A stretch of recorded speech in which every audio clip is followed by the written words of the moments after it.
Unë për hir të konstruktivitetit dhe për hir të rëndësisë që ka çështja për cilën po duam të debatojmë, unë dhash një propozim që të tërhiqet rezoluta cila ka ardhur me vonesë, ju ka bashkangjitur, edhe pse është si rezultati aty në 4 rekomandimeve që kanë qenë, megjithatë, unë prapë po insistoj që të tërhiqet rezoluta dhe të mbetet dokumenti ashtu siç është dorëzuar në fazën fillestare.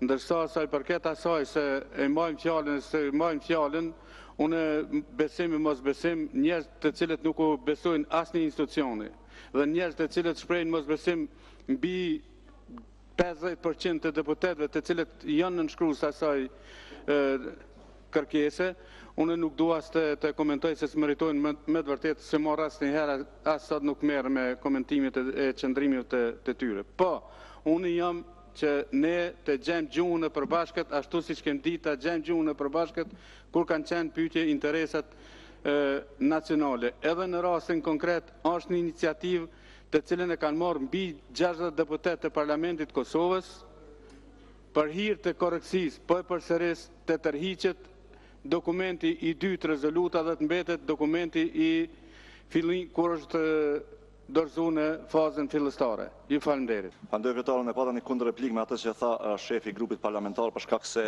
po i keq interpretojnë fjalë qëllimisht.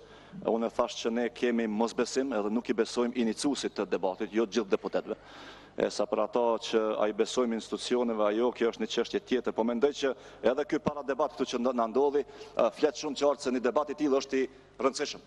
Pra të debatojmë jo vetëm për çështjen, por edhe për ata që e kanë thritur çështjen. Për shkak se po shihet që në një farë mënyrë këta e kanë bë një lloj keq përdorimi të nënshkruesve, ose të paktën ashtu po e thonë deputetët që e kanë nënshkruar, që ju kanë ndruar dokumentat. Dhe rrjedhimisht një çështje e tillë ose njerëzve të tillë që i keq përdorin nënshkrimet e deputetëve nuk di se si tu besohet. Çështja e dytë është prapë e përsëris. Nuk ju besojmë për shkak se rastin Keqina e lat në gjysmë u tërhoqet. Çka ndodhi me atë debat? Pra kemi pasur të votojmë një rezolutë për se u tërhoqet jo. Prandaj nuk ju besojmë. Edhe po është e vërtetë që ty Adem Grabosi, edhe shokëve tu nuk ju besoj fare. Pra ty të besoj vetëm kur flet italisht, se vetëm atëherë ti je i vërteti. Përndryshe në këto raste të tjera nuk besoj.